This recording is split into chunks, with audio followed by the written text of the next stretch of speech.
Welcome back guys, मैं जुगल आर्य आप सभी का एक बार और अपने यूट्यूब चैनल में हार्दिक स्वागत करता हूं। आज का विषय मैं लेकर आया हूं क्वेश्चन बैंक 2023 या 2022-23 में जो एग्ज़ाम होने वाली 2023 की बोर्ड की एग्ज़ाम, उसके लिए कक्षा 12वीं की ये रसायन शास्त्र की प्रश्न बैंक है। ये आपके लोक शिक्षण संचालनालय द्वारा जारी किया गया है।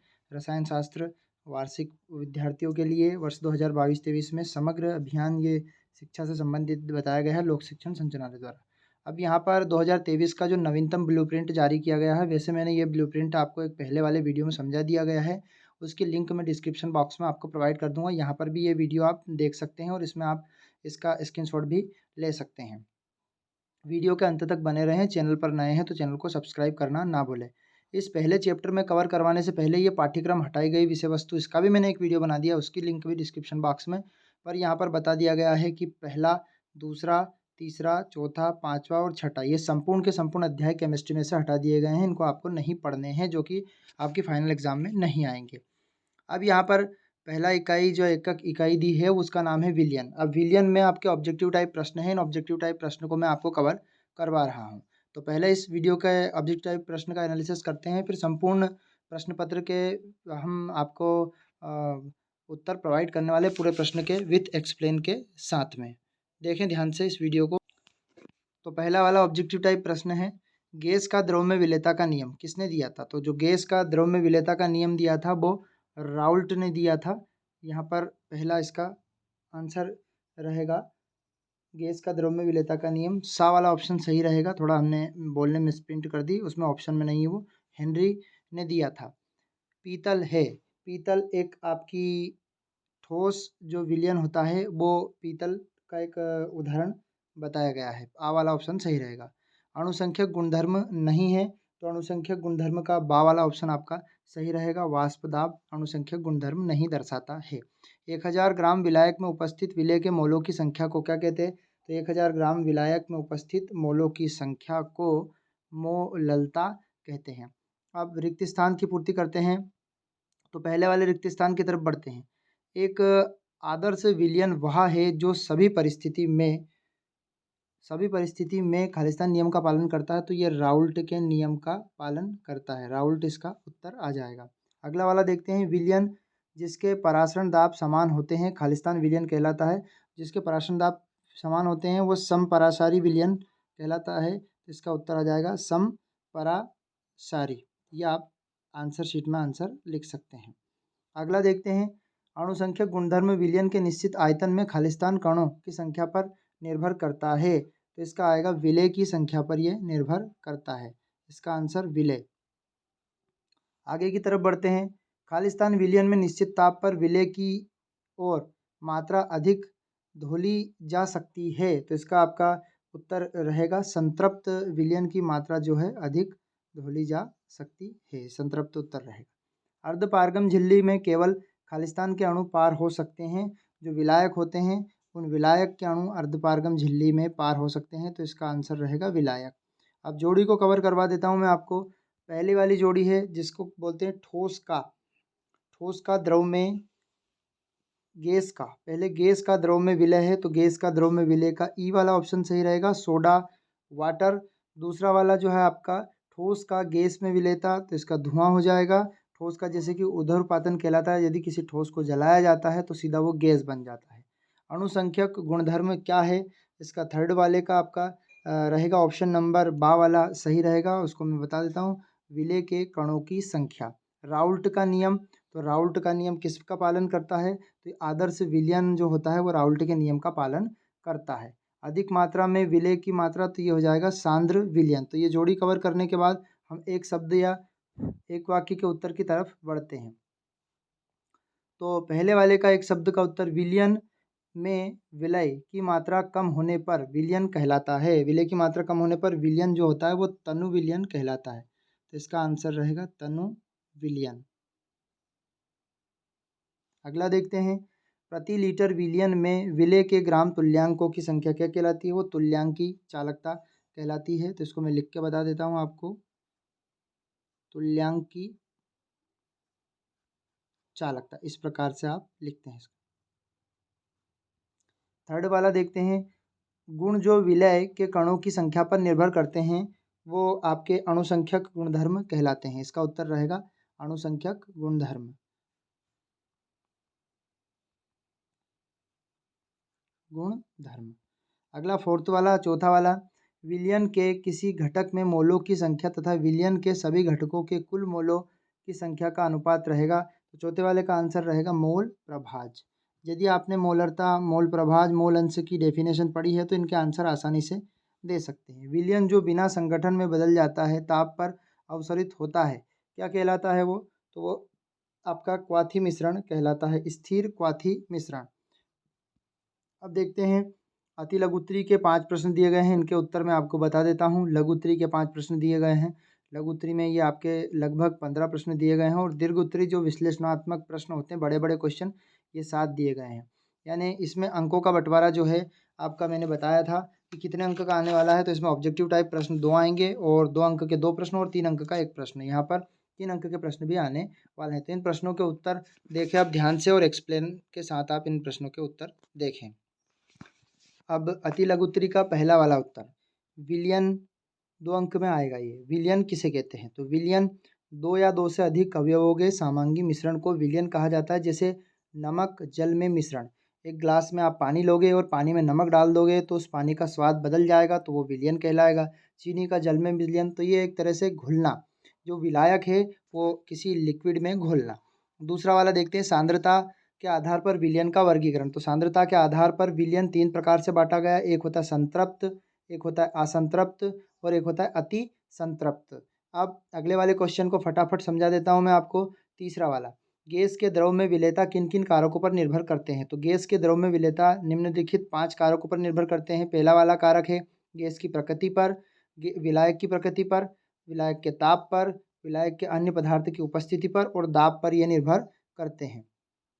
फोर्थ वाला देखते हैं, सामान्य सामान्य अणुभार किसे कहते हैं? तो यहाँ पर यदि विलयन के विलय कणों को वियोजित संगुणन होता है तो विलयन के विलय कणों की संख्या परिवर्तित हो जाती है। इस कारण से अणुसंख्यक गुणधर्म का मान भी बदल जाता है या परावर्तित रहता है। विलय के अणुभार को परावर्तित हो जाता है, अर्थात विलय का अणुभार वास्तविक अणुभार से भिन्न प्राप्त होता है या अलग प्राप्त होता है। विलय का जो अणुभार होता है वो भिन्न भिन्न प्राप्त होता है, जिसे असामान्य अणुभार कहते हैं। पांचवा वाला जो कि बहुत इंपॉर्टेंट क्वेश्चन है, जिसकी संभावना ज़्यादा है, समपरासारी विलयन क्या होता है? जब 2 विलयन जिन्हें अर्धपारगम्य झिल्ली से पृथक यानी कि अलग किया जाता है तो परासरण नहीं हो पाता है, समपरासारी विलयन कहलाता है। इन विलयन का परासरण दाब समान होता है, कभी भी समपरासारी विलयन का परासरण दाब असमान नहीं होगा, अलग अलग नहीं होगा। अब अति लघुत्तरी प्रश्न की बात करते हैं। तो यहाँ से पहला वाला प्रश्न है, ग्राम अणुक उन्नयन स्थिरांक तथा ग्राम अणुक अवनमन स्थिरांक को परिभाषित कीजिए। तो ग्राम अणुक उन्नयन स्थिरांक किसी विलयन के 100 ग्रामों में किसी विलय के अवाष्पशील विलय तथा विद्युत अन अपघट्य जहाँ पर मिलता नहीं है, 1 ग्राम अणु घोलने पर उसके क्वथनांक में उन्नयन जो होता है, क्वथनांक का उन्नयन और क्वथनांक का अवनमन, वहाँ विलायक का ग्राम अणुक उन्नयन स्थिरांक कहलाता है, जिसे के से या के 100 से दर्शाते हैं। अब यहाँ पर हम अणुक अवनमन स्थिरांक के बारे में समझते हैं। ग्राम अणुक, तो पहले वाले में कहा गया है किसी अवाष्पशील विद्युत अपघट्य को 1 ग्राम अणु को या मोल बोल दो या 1 ग्राम अणु या 100 ग्राम विलायक में जब घोल देते हैं तो विलायक के हिमांक का अवनमन जो प्राप्त होता है उसे कहते हैं ग्राम अणुक अवनमन या क्वथनांक का उन्नयन या हिमांक का अवनमन होता है। अब यहाँ पर दूसरा वाला क्वेश्चन है, समपरासारी विलयन। तो समपरासारी विलयन जब 2 विलयनों की सांद्रता का मान बराबर होता है या समान होता है तो दोनों विलयन के लिए परासरण दाब का मान भी बराबर होगा। अतः वे विलयन के जिनके लिए परासरण दाब का मान समान होता है उसे समपरासारी विलयन कहते हैं।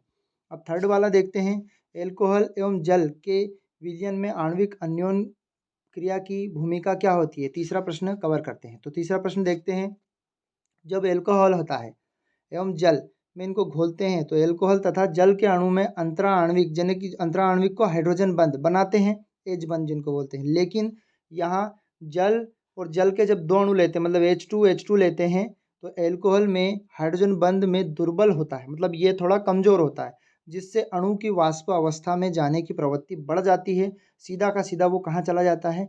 वाष्प या गैसीय अवस्था में बन जाता है, अतः राउल्ट के नियम से धनात्मक विचलन उसका हो जाता है। तो ये हो गया आपका। फिर चौथा वाला देखते हैं, मोलरता और मोललता को इकाई सहित परिभाषित कीजिए। इंपॉर्टेंट बात है ये, मोलरता को परिभाषित करना है और उसका इकाई या मात्रक भी लिखना है। तो पहले हम मोलरता की बात कर लेते हैं। मोलरता की तो पहले वाले में कहा गया है किसी विलयन के मोलरता उसके 1 लीटर में यानी 1000 मिलीलीटर भी बोल सकते हैं में घुले या विलीन होना या घुल जाना विलय पदार्थ के मोलों की संख्या को मोलरता कहते हैं और इसे कैपिटल एम से दर्शाते हैं। इसका फार्मूला मोलरता का एम बराबर विलय के ग्राम अणुओं या मोलों की संख्या, यानी कि बहुत बार इसको डब्ल्यू मानते हैं, संख्या इंटू क्या हो जाएगा 1000, क्योंकि यहाँ आपका क्या किया द्रव्यमान में दिया, और विलयन के 1 लीटर में आयतन, यानी कि यहाँ पर डब्ल्यू बी लिख दो या डायरेक्ट छोटा एम लिख दो यहाँ, क्योंकि परमाणु जो भार होगा इंटू आयतन मतलब वी होगा। यानी कि एक शॉर्टकट में फार्मूला बना के बता दिया मैंने आपको कि डब्ल्यू इंटू 1000 डब्ल्यू बी यानी डब्ल्यू बी या एम लिख सकते हैं इंटू आयतन। अब मोललता की बात करते हैं। किसी विलयन के मोललता प्रति 1000 ग्राम, यहाँ 1000 ग्राम विलायक में घुले विलय के मोलों की संख्या, यहाँ विलायक में घुले 1000 ग्राम मोलों की संख्या, इसे स्मॉल एम से दर्शाते हैं। ये भी सूत्र एम बराबर विलय का द्रव्यमान विलय का आणविक द्रव्यमान 1000 पे निकलता है, तो डब्ल्यू इंटू 1000। सबसे पहले डब्ल्यू ले सकते हैं, यानी कि ये फार्मूला इसका विलय का द्रव्यमान, यानी इसको डब्ल्यू ले लो, डब्ल्यू इंटू 1000, और विलय के ग्राम द्रव्यमान, विलय के ग्राम द्रव्यमान को या तो आप डब्ल्यू बी मान लो या फिर आप एम भी मान सकते हो, इंटू आपका हो जाएगा द्रव्यमान, यानी कि वी से भी दर्शा सकते हो विलायक का ग्राम द्रव्यमान, या ई से आप दर्शा दो इसको, ई से भी, है ना। तो ये फार्मूला आपका बन गया। अब आगे की तरफ बढ़ते हैं। अगला क्वेश्चन मोस्ट इंपॉर्टेंट क्वेश्चन है, जो कि इसकी संभावना ज़्यादा है एग्जाम में आने की। हेनरी का नियम, हेनरी के नियम को उदाहरण सहित दर्शाना है आपको, या इसके अनुप्रयोग भी लिख सकते हैं आप। तो स्थिर ताप पर विलायक के निश्चित आयतन में विलय गैस का द्रव्यमान दाब के समानुपाती होता है। अब आप स्थिर ताप पर विलायक का आयतन, यहाँ पर नियम कह सकते हैं समानुपाती होता है, जिसके साथ ही विलायक साम्य अवस्था में होता है। यानी कि यदि विलायक का इकाई आयतन विलय में द्रव्यमान साम्य हो तो एम बराबर के पी हेनरी का नियम हो सकता है ये, जैसे कि आयतन उसके किसके समानुपाती, दाब के समानुपाती। अब एम बराबर, यानी कि हम समानुपाती का निशान हटाएंगे तो इसको के एच भी लिख सकते हैं, के एच बराबर, जहाँ के एच हेनरी नियतांक है, ऐसा भी आप लिख सकते हो। अब अणुसंख्यक गुणधर्म उदाहरण सहित आपको समझाना है। तो पहले हम देख लेते हैं विलयन के ऐसे अणु जो उनके निश्चित आयतन में उपस्थित विलय के कणों या अणुओं आयनों की संख्या पर निर्भर करते हैं, अणुसंख्यक गुण कहलाते हैं, और ये गुण विलय की प्रकृति या संगठन संरचना पर निर्भर करते हैं। फिर उदाहरण देखते हैं इसका, विलय का परासरण दाब, वाष्प दाब का अपेक्षिक अवनमन, और हिमांक का अवनमन, और क्वथनांक का उन्नयन। एक आपका न्यूमेरिकल सा आया है, सवाल आया है जिसमें मोलरता की गणना करनी है। सबसे पहले कहा गया है 120 ग्राम NaOH सोडियम हाइड्रोक्साइड को 2 लीटर आयतन V बराबर 2 लीटर हो जाएगा, और मिलीलीटर में बदलना है तो इसमें 1000 का हम मल्टीप्लाई कर देंगे। विलय के किया जाता है तो विलयन का मोलरता ज्ञात कीजिए। तो मोलरता का फार्मूला इसके लिए याद होना चाहिए। तो NaOH मतलब ये द्रव्यमान होगा तो 120 हो जाएगा। W बराबर, यहाँ पर हम ध्यान से देखते हैं, W बराबर तो W इंटू 1000, तो W का मान आपका हो जाएगा 120, तो 120 लिख दिया, और NaOH यानी सोडियम का परमाणु क्रमांक उसका 23 हो जाएगा। ऑक्सीजन का, ऐसे सभी को जोड़ के अणु भार जो परमाणु भार निकालते हैं वो 40 आ जाएंगे इनके सोडियम का, और विलयन का आयतन 2 लीटर दिया। इसको जब काटेंगे तो 1 जीरो से 1 जीरो को काट देंगे, 4 से कितनी बार काट देंगे, 4 3 12, तो यह आ जाएगा आपका 3/2, और 3 में भाग लगाएंगे तो 2 एकम 2, पॉइंट लगाया, 2 पंजे 10, ये आपका मोलरता प्राप्त हो गई। अब देखते हैं 8वां वाला, यदि 6 ग्राम यूरिया को 72 ग्राम के विलय किया जाता है तो यूरिया के मोल प्रभाज ज्ञात कीजिए। अब मोल प्रभाज 72 की बात कर दी 6 ग्राम में, तो यहाँ पर विलयन का मोल प्रभाज का सूत्र N/N+N, यानी कि हमें यूरिया का मोल प्रभाज निकालना है तो 6/60 लिख देंगे, क्योंकि यहाँ से 6/60 कहाँ से आया, तो ध्यान से समझते हैं, आपके क्वेश्चन में दिया हुआ है। तो कैपिटल N का मान निकालेंगे तो ये आपका 72, पानी में मोलों की संख्या 72 क्योंकि जल का हमारा परमाणु भार परमाणु क्रमांक निकाल के और दोनों का मोल प्रभाज निकालना है, तो 60/6/60 और 60/60 और 72/18, तो ये यदि इनको भाग लगाएंगे तो 0.1 और दोनों को जोड़ेंगे और आपका आंसर आ जाएगा यूरिया का मोल प्रभाज।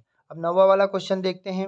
यदि 22 ग्राम बेंजीन में 122 ग्राम कार्बन टेट्रा क्लोराइड घुली हुई है तो विलयन में प्रतिशतता की गणना कीजिए द्रव्यमान में। तो प्रतिशत दो प्रकार से, एक आयतन अनुसार, द्रव्यमान अनुसार। तो सबसे पहले विलयन का द्रव्यमान जो बेंजीन है, बेंजीन का द्रव्यमान और CCl4 का, तो बेंजीन का हम निकालेंगे तो 22 ग्राम हो जाएगा, ये भी 22, दोनों को जोड़ेंगे तो ये हमारा हो जाएगा 22 दूनी 44 ग्राम। अब देखते हैं बेंजीन। बेंजीन का द्रव्यमान मतलब W 22 इंटू विलयन का, तो 144, दोनों को काटेंगे तो ये आपका आंसर आ जाएगा 15.28।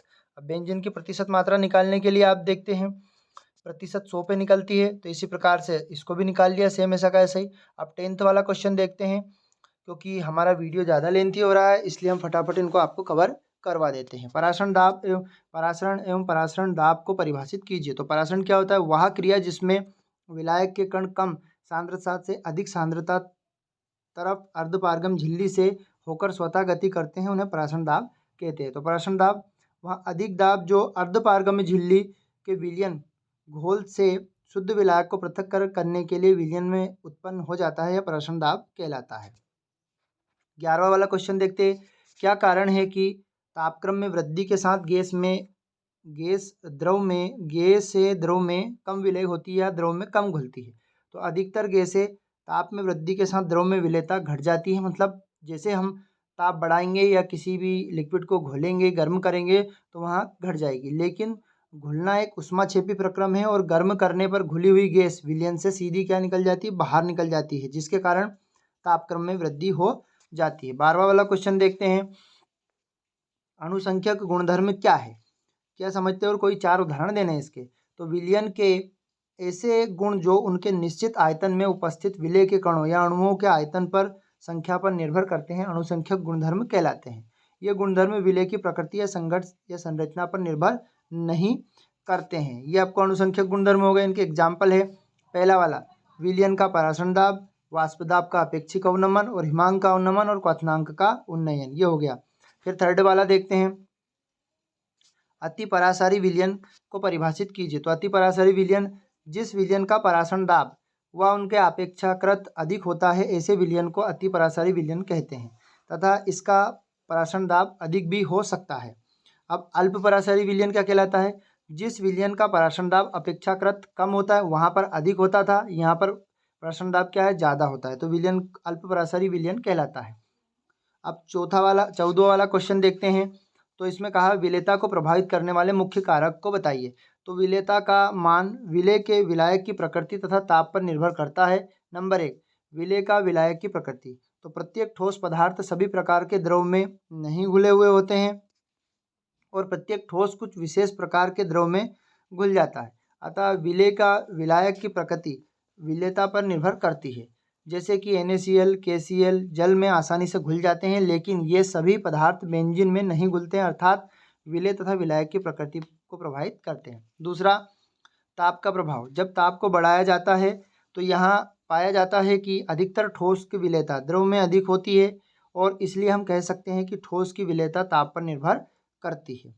थर्ड वाला देख लेते हैं, ताप का प्रभाव, दाब का प्रभाव। तो दाब में देखते हैं, क्योंकि ठोस को द्रव में दोनों ही असंपीड़ितता गुण पाया जाता है, इसलिए दाब ठोस की विलेयता में कुछ खास प्रभाव नहीं करते। मतलब दाब का ठोस पर कोई प्रभाव नहीं पड़ता है। अब मोल प्रभाज की परिभाषा लिखनी है। वैसे तो बहुत सारे क्वेश्चन है इस चैप्टर में, नॉर्मलता, फॉर्मलता, मोल प्रभाज, पर हमारे क्वेश्चन बैंक में जो प्रश्न दिए हैं वही प्रश्न मैं आपको कवर करवा के बता रहा हूँ। दूसरा वाला, यहाँ पर पहले वाला मोल प्रभाज। तो मोल प्रभाज में कहा गया है, किसी विलयन में उपस्थित एक घटक विलायक के मोलों की संख्या तथा विलयन में उपस्थित कुल मोलों की संख्या के अनुपात को क्या कहते हैं? मोल प्रभाज कहते हैं। जैसे Na दोनों को जोड़ लिया हमने तो Na प्लस ये हो जाएगा। अब दीर्घोत्तरी प्रश्न की बात करते हैं तो दीर्घोत्तरी प्रश्न आपको कवर करवा देता हूँ, क्योंकि यहाँ से वैसे तो 3 अंक का आने वाला है, तो लगभग आपको 3 पॉइंट लिखने हैं इसके, तो 3 पॉइंट लिखकर आप छोड़ सकते हो उस प्रश्न को, क्योंकि 3 अंक का ये सारा का सारा क्वेश्चन आपको आने वाला है। राउल्ट का वाष्पदाब अवनमन लिखिए तथा राउल्ट के नियम की कुछ प्रमुख सीमाएं लिखनी है आपको। तो राउल्ट का नियम क्या है? इसको अवाष्पशील विलय के लिए, जब किसी अवाष्पशील द्रव में कोई अवाष्पशील विलय मिलाया जाता है तो विलायक का वाष्पदाब कम हो जाता है और विलयन में उपस्थित विलायक का वाष्प दाब विलेय के विलायक के मोल प्रभाज के समानुपाती होता है। मतलब यहाँ तक ये नियम कवर हो गया। अब इसका गणितीय व्यंजक यदि लिखना है तो एक बार आप ध्यान से समझकर इसका स्क्रीनशॉट भी ले सकते हैं। और यदि अभी तक आपने हमारे चैनल को सब्सक्राइब नहीं किया है तो चैनल को सब्सक्राइब कर दे। सभी विषय की क्वेश्चन बैंक हमारे प्लेलिस्ट में जाकर भी आप देख सकते हैं। वाष्प दाब के अपेक्षिक अवनमन का व्यंजक, तो उसमें जब नियम में कहा गया है विलयन में उपस्थित विलेय का अवाष्पशील तथा विलयन का वाष्प दाब P, ये हो गया P, और विलायक के वाष्प दाब P है। तो यानी कि कहने का मतलब ये होता है कि PA यहाँ पर लिखा हुआ है PA समानुपाती XA। समानुपाती का यदि निशान हटाएंगे तो एक नियतांक हमें लेना पड़ेगा, तो वो नियतांक हमने लिया K, ये K नियतांक ले लिया। अब यदि किसी शुद्ध विलायक की बात करें तो शुद्ध विलायक में मोल प्रभाज जो A उसका मान भी 1 रहता है और PA P0A के बराबर होता है। तो जो मान यहाँ पर दिया है इसकी जगह पे 1 रख देंगे और यहाँ पर XA की जगह पे हम 1 रखेंगे और PA की जगह पे P0A लिख देंगे शुद्ध विलायक के लिए। अब हमारा K का मान आ गया, K का मान समीकरण नंबर 2 में पुट कर देंगे तो हमें PA का मान आ जाएगा। और मोल प्रभाज से हम जानते हैं XA और XB बराबर, क्योंकि दोनों का योग सदैव 1 होता है। वो मान हम XA का मान निकाल कर राउल्ट के नियम में रख देंगे। तो यहाँ पर मान रखा और अंदर PA का गुणा किया तो P0A और PA इंटू XB हो जाएगा। बराबर के उधर ले जाएंगे तो XB का मान निकल जाएगा। तो हम कह सकते हैं कि परासरण दाब जो राउल्ट के नियम के अनुपात के बराबर होता है। साधारणतः दूसरा वाला प्रश्न है आपका, साधारणतः किसी विलायक में विलेय में घोलने पर उनका क्वथनांक बढ़ जाता है, क्योंकि कारण सहित आपको समझाना है। तो किसी विलायक में कोई अवाष्पशील पदार्थ घोलते हैं जब हम, तो वाष्प दाब कम हो जाता है, परिणाम स्वरूप विलेय का क्वथनांक बढ़ जाता है। इसलिए अब आगे देखते हैं, क्वथनांक का वहाँ ताप होता है बढ़ जाता है, वहाँ ताप होता है जिस पर द्रव का वाष्प दाब वायुमंडलीय दाब के बराबर होता है, कारण द्रव में वो उबलने लगता है। थर्ड वाला क्वेश्चन देखते हैं, एक अवाष्पशील विलाय किसी विलायक में मिलाने पर वाष्प कम हो जाता है, समझाकर आपको लिखना है। तो किसी द्रव में उपस्थित अणु प्रत्येक दिशा में गतिशील रहते हैं, सतह के अणु की गतिज ऊर्जा तथा अन्य अणु पर अपेक्षाकृत अधिक होती है, अतः ये अणु द्रव की सतह से के रूप में पृथक हो जाते हैं, अलग हो जाते हैं। अणुओं की यहाँ प्रवृत्ति निर्गामी प्रवृत्ति कहलाती है। वाष्प दाब के गुण सतह पर डाले गए दाब जिनके कारण दाब कहलाते हैं। किसी द्रव में विलायक में अवाष्पशील पदार्थ जो होते हैं, द्रव में अणुओं निर्गामी प्रवृत्ति घट जाती है, क्योंकि विलेय पदार्थ द्वारा द्रव के अणु पर एक ही प्रकार का अवरोध उत्पन्न करते हैं, अतः वाष्प दाब घट जाता है। इसलिए विलयन का वाष्प दाब विलायक के वाष्प दाब से सदैव कम होता है, ये इसका कारण हो गया। अब चौथा वाला क्वेश्चन, यहाँ पर मोल प्रभाज की गणना करनी है। 72 ग्राम जल को 92 ग्राम इथाइल एल्कोहल के मिश्रण में दोनों का मोल प्रभाज ज्ञात करना है। तो सबसे पहले जल का मोल प्रभाज 72 बटे हम क्या लिख देंगे 18, क्योंकि जल का अणुभार होता है 18, क्योंकि जल में हाइड्रोजन भी होता है और ऑक्सीजन भी, तो दोनों का जोड़कर हमने अणुभार या परमाणु भार निकाल लिया। फिर यहाँ पर एथाइल का अणुभार और एथाइल एल्कोहल का, तो यहाँ पर 24, एथिल एल्कोहल का सूत्र होता है 24, 5 और सबको जोड़ के 92 में उसका भाग लगा दिया। अब कुल कर लेंगे तो जल का ऊपर लिख देंगे और बाकी के दोनों को जोड़कर एलसीएम इसको सोल्व कर लेंगे। अब पांचवा वाला क्वेश्चन, ठोस का द्रव में सहायता से प्रभावित करने वाले कारक को का वर्णन करना है।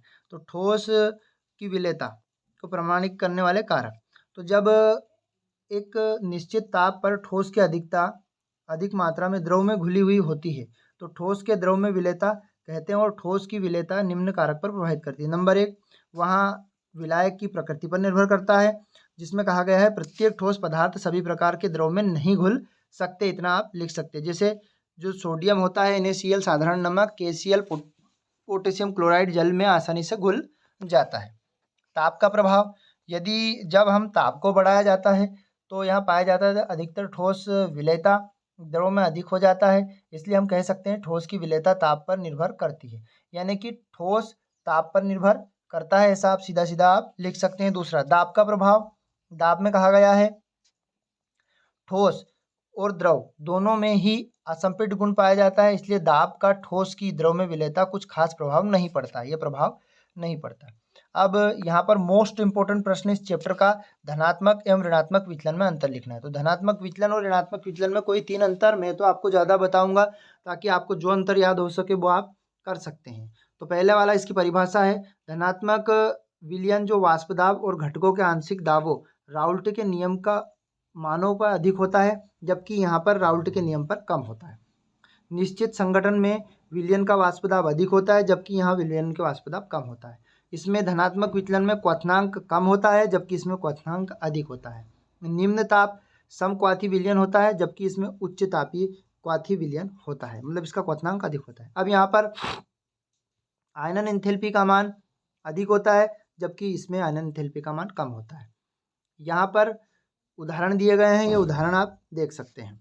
7वां वाला क्वेश्चन देखें तो 7वें वाले क्वेश्चन में कहा गया है एसिटिक अम्ल, ट्राइक्लोरो एसिड अम्ल एवं ट्राइफ्लोरो एसिड अम्ल की समान मात्रा में जल हिमांक के अवनमन को बढ़ाते हैं। इसके पहले वाले क्वेश्चन हमने बता दिए गए हैं, तो उसके अनुसार इस क्वेश्चन को आप सोल्व कर सकते हैं। 8वां वाला राउल्ट के नियम को समझाइए और इसकी सहायता से अवाष्पशील विलेय का आणविक द्रव्यमान ज्ञात कैसे किया जाए। तो राउल्ट का नियम मैंने वहाँ पर आपको एक्सप्लेन कर दिया है। अब वहाँ अवाष्पशील विलयन के आणविक सूत्र किस प्रकार से ज्ञात करते हैं वो हम यहाँ पर देख लेते हैं।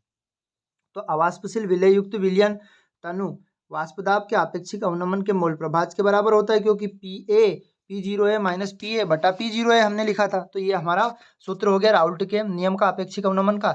जब यहाँ XB का मान था तो इसमें NA और NB के लिए हम निकाल लेंगे, तो NA का मान W/M और NB का मान WB/MB। तो यहाँ पर दोनों के मान हमने उस समीकरण में पुट कर दिए। अब दोनों का ले लिया LCM और दोनों समीकरण की तुलना कर दी। अब दोनों समीकरण की तुलना करने पर हम कह सकते हैं कि वाष्प दाब का अपेक्षिक अवनमन उसके मोल प्रभाज के लगभग बराबर होता है। आदर्श और अनादर्श विलयन में हमें अंतर बताना है। तो निश्चित संगठन वाला एक ऐसा द्रव मिश्रण जो एक निश्चित ताप पर उबलता है, संगठन बदल देते हैं और आश्रावित होता है, स्थिर विलयन कहलाता है। ये स्थिर विलयन की यदि परिभाषा पूछता है तो। अब यहाँ पर आदर्श और अनादर्श विलयन में अंतर, तो वे विलयन जो राउल्ट के नियम का पालन करते हैं आदर्श विलयन कहलाते हैं, और वे विलयन ये राउल्ट के नियम का पालन नहीं करते। यानी पहला पॉइंट, जो राउल्ट का नियम का पालन करता है आदर्श विलयन, राउल्ट के नियम का पालन नहीं करता, वो अनादर्श विलयन कहलाता है। ये वास्तविक विलयन नहीं होते हैं, जबकि ये वास्तविक विलयन होते हैं। थर्ड वाला, ये धनात्मक तथा ऋणात्मक नहीं हो सकते हैं, जबकि ये धनात्मक तथा ऋणात्मकता दर्शा सकते हैं। इसका उदाहरण है बेंजीन और टालुइन। बेंजीन के ऊपर CH3 लगा देंगे, टालुइन बन जाएगा। इसका उदाहरण है जल और CH3 और जल और HCl। अब 10वां वाला देखते हैं, वान ट हाफ गुणांक से आप क्या समझते हैं, इसके अनुप्रयोग लिखिए। ये भी इंपॉर्टेंट प्रश्न है। सामान्य मानों की व्याख्या करने के लिए वान ट हाफ ने एक नए गुणांक का समावेश किया, जिसे वान ट हाफ गुणांक कहते हैं। उसे I से दर्शाते हैं। अब विलयन के अणुओं में सैद्धांतिक अनुपात को, जैसे वहाँ तक तो नियम हो गया, इतना आप यदि नहीं लिखना चाहो तो मत लिखो। इसके अनुप्रयोग देखते हैं पहले। तो अनुप्रयोग में थर्मोडाइक प्रणाली में राज्य कार्यों में परिवर्तन का पता लगाने के लिए वान ट हाफ समीकरण व्यापक रूप से उपयोग किया गया है, जिसे वान ट हाफ इस समीकरण से प्राप्त होता है। अब देखते हैं 11वां वाला, स्थिर क्वाथी मिश्रण क्या कहलाता है। तो स्थिर क्वाथी मिश्रण वह विलयन जो बिना संगठन में परिवर्तन एक ही ताप पर आश्रावित होता है, स्थिर क्वाथी विलयन कहलाता है। ऐसे विलयन को प्रभाजी आसवन विधि द्वारा अलग किया जा सकता है। उदाहरण दिया है, इसका उदाहरण आप देख सकते हैं। पहला वाला दिया निम्नलिखित क्वथनांक मिश्रण, फिर दूसरा उच्च क्वथनांक, वो निम्न था कम, और ये उच्च क्वथनांक। 12वां वाला क्वेश्चन देखते हैं, नॉर्मलता, फार्मलता, पार्ट्स ऑफ मिलियन। प्रदूषण मापने की इकाई क्या होती है, तो पार्ट्स ऑफ पर मिलियन भी ये ऑब्जेक्टिव में आ सकता है आपका, नोट में आप नोट कर लें। फार्मलता किसी विलयन के 1 लीटर में घुले हुए विलयन के ग्राम सूत्र द्रव्यमान की संख्या को फार्मलता कहते हैं। इसे F से दर्शाते हैं। F बराबर W इंटू 1000, और यदि आप इसको WB लिखो या आप M लिखो, V लिखो, वो भी लिख सकते हो, और आयतन भी लिख सकते हैं। नॉर्मलता इसे N से दर्शाते हैं। किसी विलयन की नॉर्मलता उसके 1 लीटर विलयन में उपस्थित विलय के ग्राम तुल्यांक भार की संख्या को नॉर्मलता कहते हैं। इसे N से दर्शाते हैं। N बराबर W इंटू 1000 और M इंटू या E इंटू V आयतन पर है। तो पार्ट्स ऑफ पर मिलियन, पार्ट्स ऑफ पर मिलियन या PPM, यह इकाई तब उपयोग में लाई जाती है जब विलयन में विलय की सांद्रता का मान बहुत कम होता है या अंश मात्र होता है, इसे पार्ट से होता है ना। तो ये आपके PPM कहलाती है। तो PPM में घटक का द्रव्यमान बटा विलयन का कुल द्रव्यमान और 10⁶ इसको ले सकते हैं। तीसरा वाला, हीलियम को गोताखोर के सिलेंडर में उपयोग किया जाता है। क्यों? हीलियम, देखो हीलियम नियान, आर्गन, क्रिप्टॉन, जिनान, रेडन एक अक्रिय गैस है, तो उत्कृष्ट गैस भी मानी जाती है। तो क्यों गोताखोर ले जाते हैं? तो आधुनिक गोताखोर के उपकरण में हीलियम ऑक्सीजन के तनुकरण के रूप में उपयोग में आती है, क्योंकि जो रक्त होता है उसमें विलेयता बहुत कम होती है, मतलब रक्त में ये हीलियम नहीं घुलती है। अर्थात हीलियम गैस की मानव रक्त में घुलनशील कम होने के कारण गोताखोर इसको ले जाते हैं, क्योंकि नाइट्रोजन और ऑक्सीजन गैस जल में बहुत जल्दी घुल जाती है, तो वहाँ रक्त में घुलकर हमें हार्ट की समस्या उत्पन्न कर सकती है। 14वां वाला 1000 मिलीलीटर ग्लूकोज दिया हुआ है और उसमें 68.4 ग्राम सुक्रोज दिया हुआ है और 293 पॉइंट केल्विन पराशर दाब दिया है। तो यहाँ पर एक फार्मूला है, फार्मूले मान को पुट करेंगे, गुणा करेंगे, इसका आंसर लाएंगे। ये आपका 15वां वाला क्वेश्चन देखते हैं। तो 15वें वाले क्वेश्चन में कहा गया है ग्लूकोज, ये भी एक सवाल है। सवाल देखें, सवाल के सारे मान दिए और सॉल्यूशन मैंने आपको यहाँ पर प्रोवाइड कर दिया है। स्क्रीनशॉट भी इसका ले सकते हैं और इस वीडियो को ज़्यादा से ज़्यादा दोस्तों के साथ फॉरवर्ड कर दें।